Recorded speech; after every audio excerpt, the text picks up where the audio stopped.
All right, I'm back here in town, Boise, Idaho. Broken Arrow Skyrace is finished. TrailCon 2026 is finished. And of course, Western States weekend just passed. Big shout out, congratulations to Lottie Brinks, based out of Boise, Idaho. 5th place finish out in the women's race in Western States. Huge run for her, congratulations. I'm back in town, got a bunch of shoes in front of me, in the backyard again. Gonna fight off some rain. I think I did a good job of arranging these shoes here without giving it too much forethought. I did throw in a couple of extras after that little initial segment there that I had forgotten. So got my little sheet here. Hopefully I won't forget anything else, but what is it that all of these shoes have in common? I'll give you a second to think about it. Okay, in the intro I mentioned I just got home. These are all the shoes that I brought with me, or picked up in a couple of cases here down at Broken Arrow and TrailCon. So obviously this is probably more shoes than you would bring if you went to an event like that, but I am doing shoe and gear reviews, and I did run 3 races over there before TrailCon started, so wanted to have options. I was also staying in my van for the entire week, so a couple things to talk about in that regard. Let's just run through one by one. Hopefully I won't forget anything here. Let's start off here with the On Cloud Soma. Starting off with this shoe because this was the shoe that I had on my feet when I left the house. Since I did my initial review on this shoe right here, I feel like I was a little bit harsh in terms of the foothold, not liking the design of this booty upper. Just for me personally, a little bit too much volume in this shoe. But after I did that initial review, I've been running it a little bit more and certainly been putting a lot more casual around town, I like to call them, miles in this shoe. For one thing, the shoe looks great. Love the color, love the style, simplistic design. But I'm also coming to appreciate the fit of this shoe, that wide and comfortable fit, especially up front, and also those CloudTech pod designs underneath the foot. I've been coming to appreciate that day to day, certainly taking little hikes, little walks around town. It has that kind of minimalistic foot strength building kind of feel without being a minimal shoe. It has that cushion, but you can kind of feel the articulation underfoot, and that was the intended design for this shoe. I've been feeling that more and more since that initial review, and this is just a shoe that I just love wearing. It takes a little bit having this booty type of design, getting your foot in there. You kind of have to like work it in there just ever so slightly. Certainly if you have a higher volume foot than me, I feel like this fit is a little loose for me. If you have a higher volume foot, it might be a little bit of a tighter squeeze as far as slipping this on and off to get out of the house, in and out throughout the day. But I do like the comfort of that wide toe box underfoot. Talked about some shoes just being comfortable day to day, being shoes that can double as running shoes, trail running shoes, just overall day-to-day, even travel shoes, shoes that I've worn at TRE. When I think back, first year at TRE, I wanted to have something comfortable because I knew it was essentially 2 to 3 days on foot walking around the convention center. First year, I wore the Mount to Coast R1. Same thing, nice spacious toe box, comfortable cushion feel underfoot, not like needing a giant high stack shoe, but cushy enough underfoot with critically that wide toe box just being on your feet all day long. This year at TRE, I wore the Keen Seek pretty much 3 days straight. So I find this shoe somewhere along those lines of those two shoes, of being shoes that are comfortable enough that you can wear all day long. This shoe certainly has some trail capabilities with the lighter lugs, maybe not as much as the Keen Seek, depending on if you like that wide forefoot or not, but this was kind of like my travel shoe. I wasn't planning to do any running in this, but more or less walking around TrailCon, traveling back and forth in the car, just an easy shoe to bring along without wanting to wear something too technical while I'm just driving in the car. Next up, as far as shoes that I brought along with me, of course, Norda 055. This one is on the way very shortly. Again, check the description, check the pinned comment in my initial first impressions video on this one. As soon as the release date is finalized, I will update that in the pinned comment. But I wasn't planning, or I wasn't sure if I would have enough running miles to go around. Again, I did run the Broken Arrow Triple. Check my recent videos. I have videos from the Ascent initially, and then a combo video from the 46K and the 23K. I will talk about my race shoes right here in a moment, but wasn't sure with all that racing, then being on foot, in the TrailCon kind of event center, how much running miles I'll be able to get into this, being that I also did want to demo a few other shoes.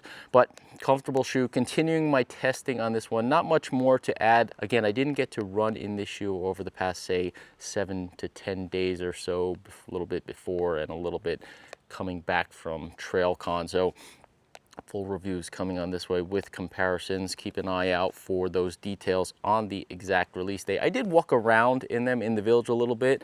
Everybody's kind of like showing off the hottest new shoes as they're walking around there. You got a lot of industry people, you got a lot of top pro athletes, you got a lot of shoe people, gear people like myself. So I wanted to kind of show these off a little bit, and they are a cool looking casual shoe. I love the color, love the black top, kind of just like had them unlaced, was kind of comfort cruising around TrailCon in these. Another shoe I did receive just before I left, and again, wasn't sure if I was going to get to do some running miles in. They are a little bit dirty, as you can see, having not actually, did I run it? No, I have not run in these, but I did get them just before I left. I was filming my first or second video in this shoe as I was walking around. It's very dirty and dusty if you get anywhere in the trails all around there in California this time of year. So definitely got a little dust, dirt, and grit on these just from walking around. And of course, they're yellow color here. Speedland RXLDVL. Looking forward to this shoe. Did a couple of recent Speedland reviews, had some trouble with that upper boa and the PDX model GL platform. The PDX model was a favorite of mine due to this strap design. Don't get any pressure from a boa on the side of the foot angling into it, and I feel like it could really wrench down this upper section of the foot independently of the bottom section. I also did get to take a look at a couple of other Speedland shoes at their little table there. They had what was it, PHX Phoenix model, black pink. They had a snake on the bottom there. That was super cool. Also have updates coming to the TAM 2. New, more breathable upper with the TAM. Also, along with this shoe right here, they have a, I guess this is a metal, not that knit wire here. So they went with a more durable wire. I think they're going to be going with this more so across their trail models. Not sure about the RX platform. This is the RX platform, but is more kind of like a gravel shoe. So they did include this more of a wire rather than a knit mesh, and that's for durability. I never had any issues. Obviously, I haven't been putting as many miles into my Speedland shoes due to the comfort factor of them, but this bit of a metalish or kind of, I don't know, plasticky wire mesh, I think there's probably metal inside here, is going to be more durable than that knit one. So that's a little upgrade that they have there. TPEE midsole here. Without even running in this shoe, just kind of walking around in it, I can certainly feel the light weight of this shoe. This is probably, aside from some of those lower weight models, but I do think even the PDX is probably, I'll have to check the weights, heavier than this model here. But certainly any of the RX and GS platform models that I have run in before, this is by far the lightest, and I could feel it in hand. That TPEE midsole here also feels very energetic. Even just walking, I could feel kind of like the bounce out of it. Take a couple jog steps and walking around. Again, I think this is going to be a model that I'm really going to like once I put some running miles into it. Let's see, what else do I have on my sheet here? Of course, you saw as I was heading out there, another shoe that I brought along with me that I received just before I left, the Adidas Terrex Agravic SL model here, full light strike pro. Check out my first video. I stopped over at a little camping spot, bit of rugged up and down climbing, climbed up on a little kind of overlook on some rocks over there. And the shoe, not necessarily a shoe designed for that type of technical terrain, but then again, I did see a bunch of Adidas Speed Ultra 2s over there at Broken Arrow, and I do not think that is perhaps the best shoe for that type of especially fast and rocky terrain, although lots of pro athletes and elite athletes out there, of course, they can handle a lot of shoes much better than a lot of the rest of us can. So this kind of shoe, looser fit in the upper, I talked about, compared to some of those other Adidas models, TT, Speed 2, ASU 2, you have a more standard kind of training style upper here. Certainly more volume, something I keyed in on in that video. I have US 10 across all of the recent Terrex models, and this is noticeably roomier than those models. So something to consider if you're borderline on sizing. Love the feel of this midsole here. I stopped by the booth there. They had the kind of component pieces of the midsole, and I can show you a little bit of the midfoot shank in there. Check the sizing where that is located in the middle of the shoe and the sizing of it. Again, it's not terribly noticeable, but it probably does give this full light strike pro midsole a little bit of structure around the middle of the foot, and again, I don't find it obtrusive. So check out my first impressions on this one. I have a few shoes in mind for doing probably some comparison testing with this one.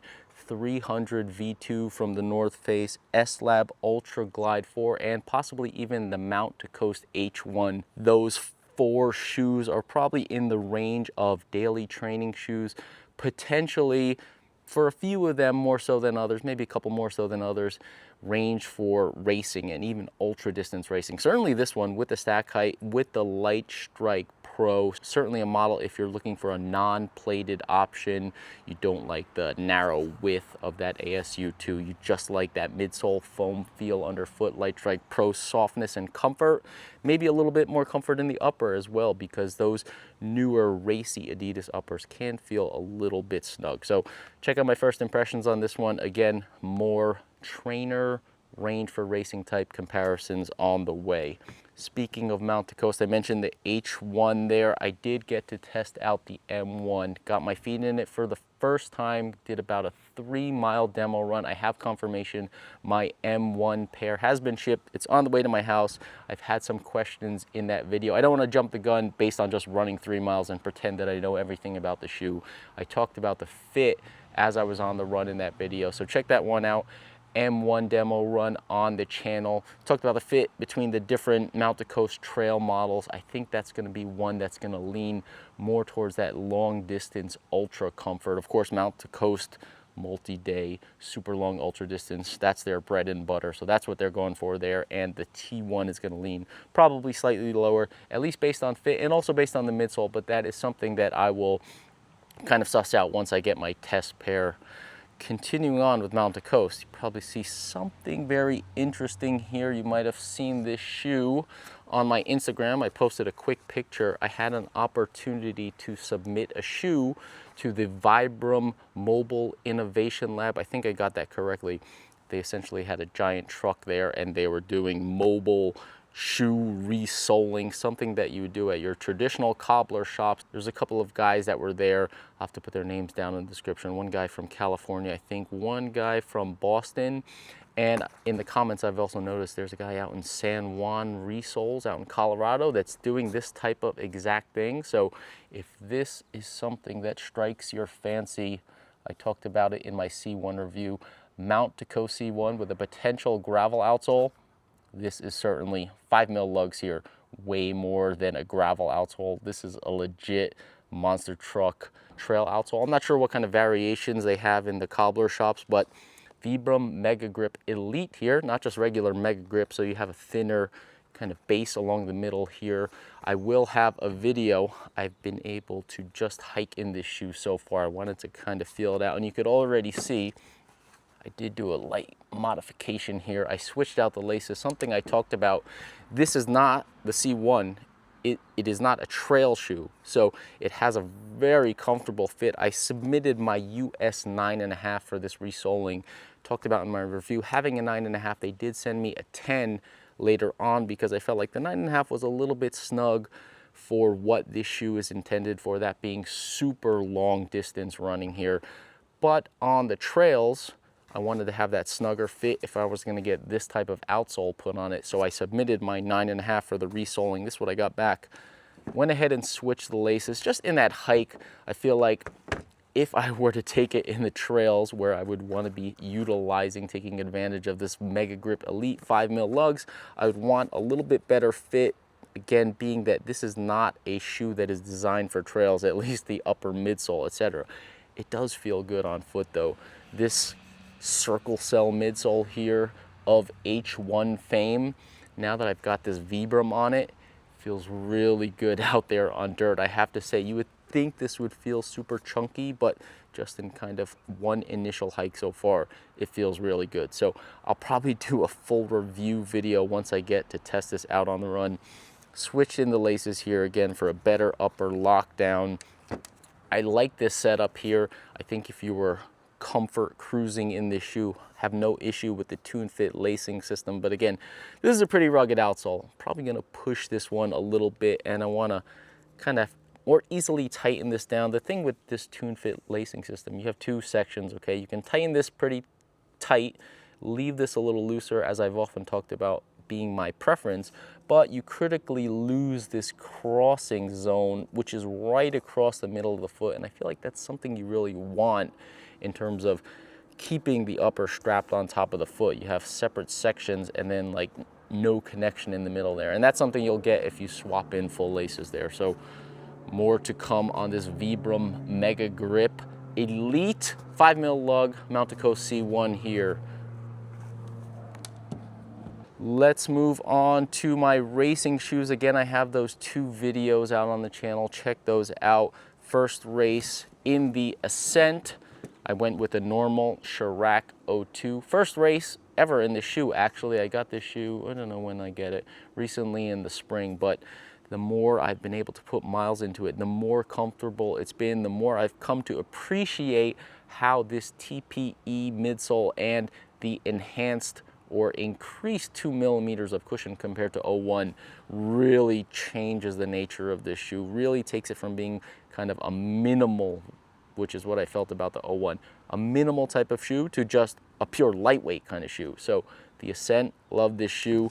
Check out the video again for more details on that. Kip Summit Race, love this shoe. This is my left shoe. I did get a little bit of right heel irritation in the right shoe, but not this left shoe here. So I'm always hesitant when I get some kind of issue or blister or hot spot in one shoe only and not the other, to kind of pin it on the shoe. But it is something for me that I have to factor in. But I do think this heel area, it's a little bit hard maybe. You can check the heel counter there. It's medium, it's not overly stiff, but maybe perhaps a little vertical here. They can perhaps use a little bit of cushioning or a little bit more shape in this Kip Summit Race heel. So more details on that when I ran this one in the 46K, 2 full laps. It was great. Talked about the technical downhill, especially in that second loop around where I really let the legs go. And I was feeling like, oh, I'm not gonna go do the 23K next day because this is a really long and rough race. But once I got into that second loop, let the legs go, and this wide base, bouncy feel, I felt really comfortable, really stable in this shoe. Loved it in the 46K. The only issue was that heel irritation, and that's what led me to go back to the Chirac 02 for the 23K. So 23K, obviously spending most of the time going back up to the top again. Slight concern about that rocky technical descent in the back half of the race. But again, this is my 3rd out of 3 races of the weekend. I could afford to be a little bit more careful. And of course, the legs were quite beat from the 46K before. It's not like I was gonna be bombing through there at the same kind of energy or, you know, muscular ability level as I did the previous day in the 46K. So went back to these for mainly that comfort in the heel and no issues at all. This is a very comfortable upper if you're okay with the narrow fit. A little bit tight around the midsole here. This little wing or kind of bathtub thing here can give you a little bit of squeeze on the side of the foot. Perfect for me. Forefoot is perfect. I was playing with the tension. I think with this matrix upper, one thing you have to keep in mind, you can vary the tension in the lower section of the shoe or basically throughout to get the right amount that you want. A couple times before the race, I relaced them maybe 2 or 3 times because I wasn't sure with the 23K. I know you have to climb a lot, so I'd like to have it a little bit looser for that first, I don't know what, like hour or so of the race going up to that stairway to heaven there. Had them a little bit too tight, then I loosened them up a bit, and with the matrix upper, you just want to get it set just right where that upper can do its job and wrap and hold the foot from the side. So I was able to dial that in, and talked about in my recap video, the comfort, this heel cup is just great. The brushed interior here, the knit tongue, super comfortable shoe, perhaps the most comfortable shoe in the lightweight category. A lot of times those lightweight shoes, they'll be a little kind of like minimal or harsh around the foot, certainly in terms of the upper and certainly in terms of the cushion as they're trying to strip down that weight, but not so here with the Scirocco 2. Very comfortable shoe. I was happy that I did go back to it. Moving down, I have one other shoe in front of me, the Brooks Cascadia Elite. I knew there was going to be a Brooks demo run, so it was such a jam-packed schedule over there at TrailCon. I didn't get to do as many demo runs as I would have liked. Coming back to the Cloud Soma, I did get to run in the new Cloud Ultra Peak. They did a Sunrise Summit run. I had to get up and get going at 6 a.m. in the morning. I will have a video coming later this week. The Cloud Ultra Peak is coming out, so I'll release my demo video from that run later this week. Brooks, again, had one of those demo runs, but there was just so much. Terrex had a run, On had another previous run, Loa did kind of this biathlon type event with lasers and running around. Too much to keep track of. Actually, not so bad, but I had done the 3 races. It was more so that I was beat up and just couldn't get myself going for some of those group runs that I had done the previous year when I didn't run any of the Broken Arrow races. So brought this shoe along with me just to see if I would join in that group run, which I did not end up doing. One thing quite interesting, they have a Brooks Cascadia 20 on the way, a little bit lower stack than this, but it is completely different than those kind of non-elite Cascadia models of the past. Cascadia has somewhat turned into like a heavyweight, very burly, almost hiking type of shoe. Heavyweight, not necessarily as energetic as a lot of the trail running shoes on the market these days, but they have a Cascadia 20 and it looked kind of like this. They had a similar kind of blue colorway, but they had some demo dark black and green colorways out there that look super nice. I was able to try them on.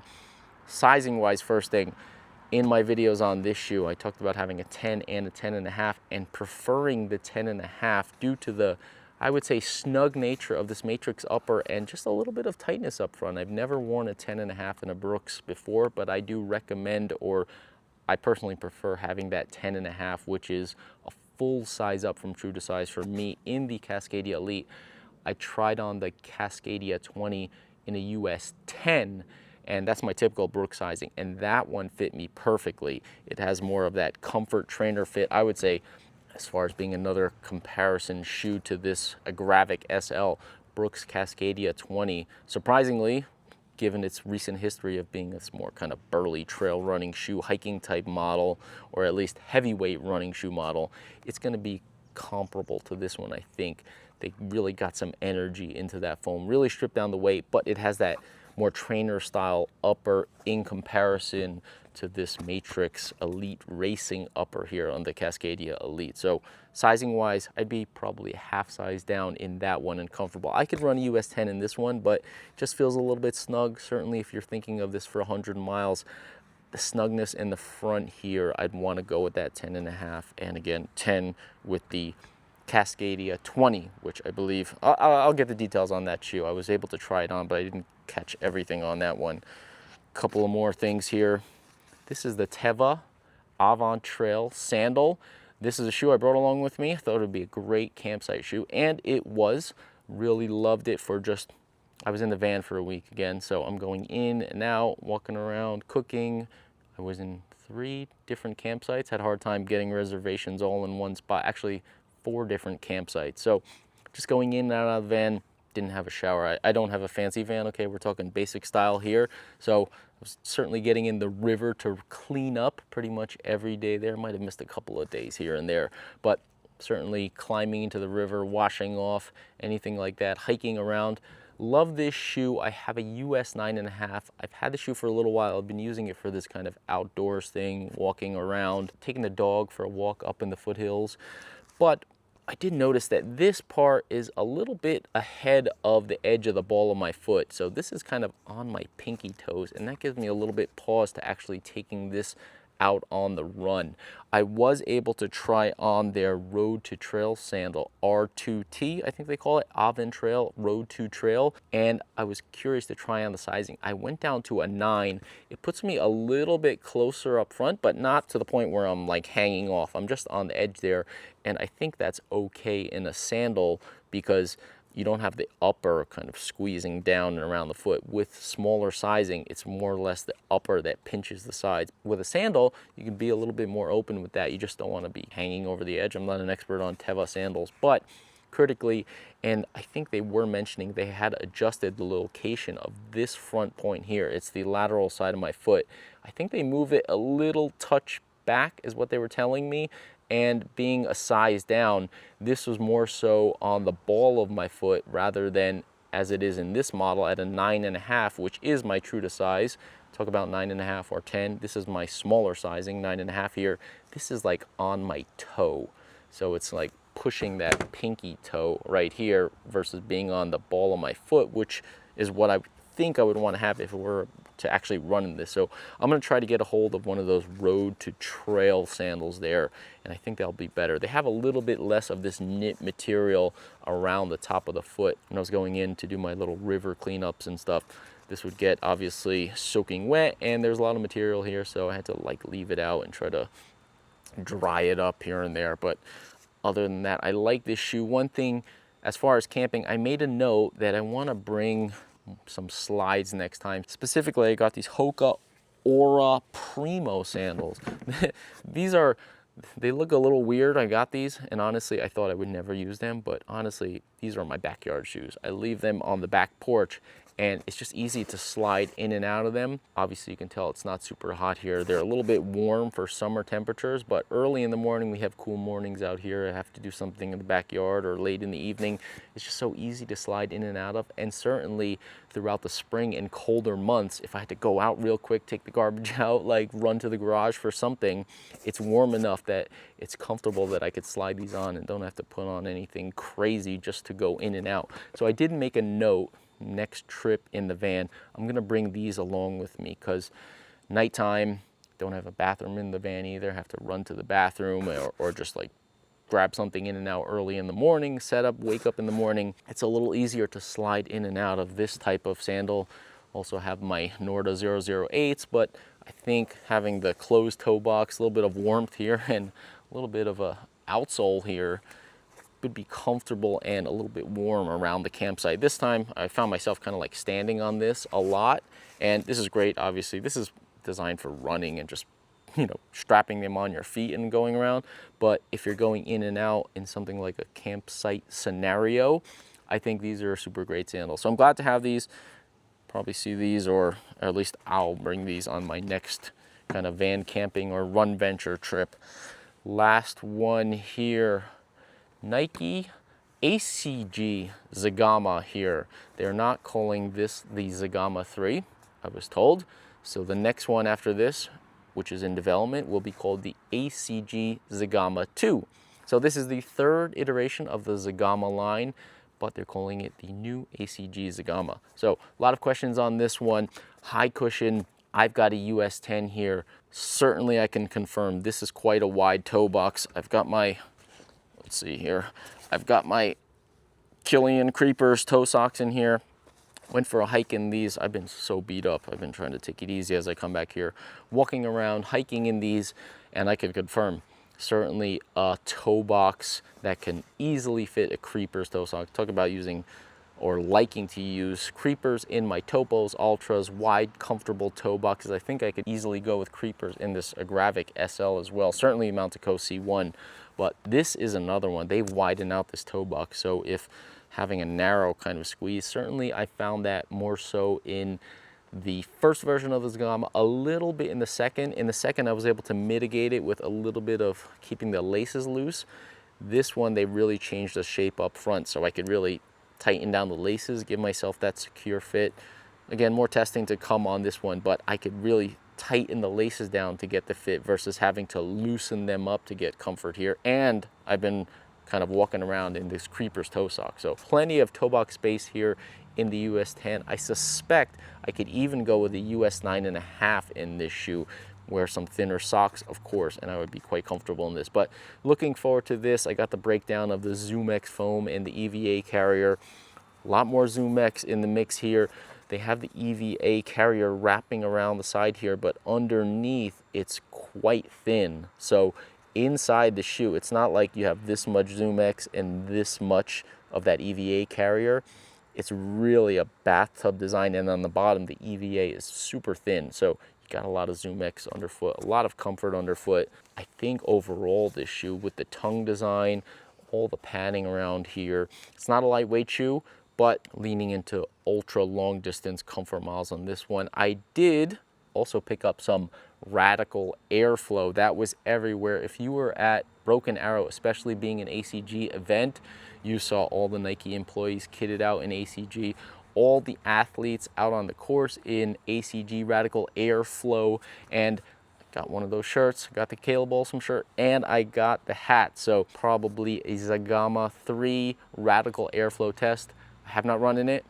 I've walked around it and of course tried it on. They gave me a large though, so certainly not a large size runner, but with the looseness of it, I think it's kind of okay. And I have to say, it definitely feels like the air is in some way kind of like pulsing through there. It's a strange feeling effect, but it is noticeable. I'll give you that. I was a little bit skeptical, having not run in it yet, having just kind of tried it on, and even walking around, which I say is probably a bigger like compliment to the effect of the Radical Airflow. Just walking around in them, I could feel it. So I could see it does have that effect. I don't know if people were trying them on before deciding to buy them, possibly because they had them up on the racks and stuff over at Broken Arrow. But once you put them on, you can see how that could be effective. I have certainly not gotten it wet yet. We've had a cold spell here. Talk about Western States being cold. It's been in the 60s here over this weekend. Crazy weather here. So I think it's supposed to warm up, although I am heading to Alaska next week for a little family trip. We'll see when I get into Radical Airflow. I'm gonna have to wait for warmer temps for that because it is certainly too cold to be wearing Radical Airflow today, certainly today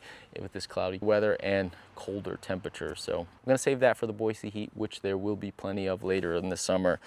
I think I covered everything here, every shoe in front of me.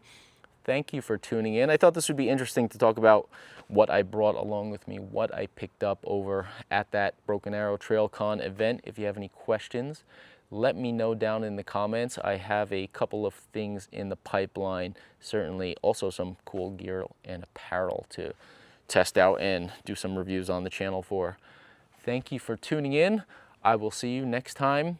We'll see. May do some more roundups. I think I have another little roundup to do, but then after that, I'll see you out on the trails.